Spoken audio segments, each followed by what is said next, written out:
it's Alex, and I am back with the final video in my series on my guide, 4 Easy Steps to Organizing Your Folders and Files.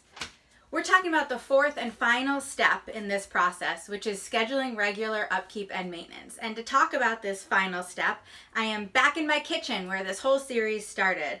In the time it takes for me to explain step 4, I am going to toast an English muffin in my toaster. So got the English muffin in, the toaster is running.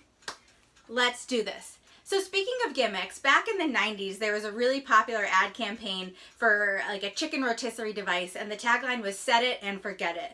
And it's a really great tagline because it implies you do something once and you never have to do anything again. It's just a one-time, put in the effort, and then you reap the benefits.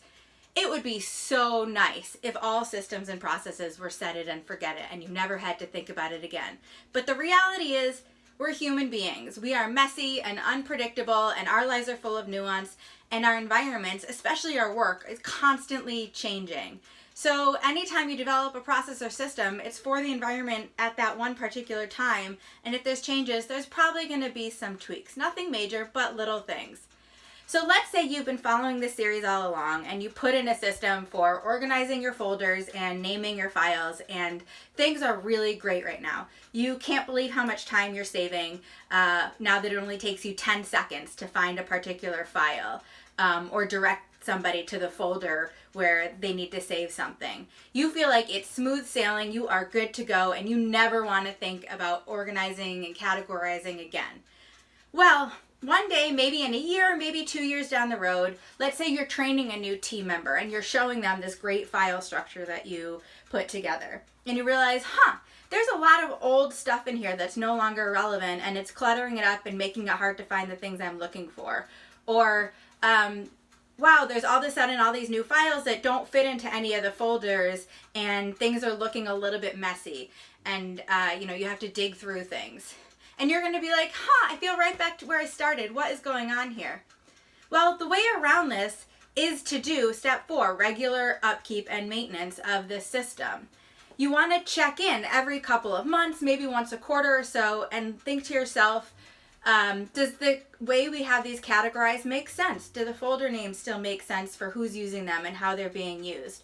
Are people using the structure like they're supposed to? Are they sticking to the file naming conventions and actually putting things into the folder? Are they deleting old documents that are no longer needed, or are those staying in for a long time even though they aren't really used anymore? Are there a lot of new things that have come up, new reports and pictures that have been saved in that don't fit within any of the structures, within any of the categories and folders that you've set up, so they're just cluttering it all up again? Those are all going to happen. It is totally inevitable. There's nothing wrong. That's just how it goes.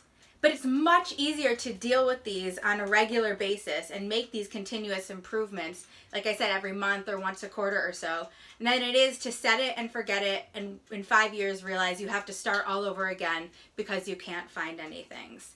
So what I recommend is having one person on your team who's the designated upkeep person for the folders, and that they set aside their time, that this is part of their job description and part of their expectations, that they are just going to go in and look at things and make sure, are all the folders, is everything where it's supposed to be? Are people using the naming conventions? Are people using the folders? Does everything still make sense? Any changes or tweaks, they're going to want to communicate with the whole team so that nobody feels all of a sudden shocked that there's something different.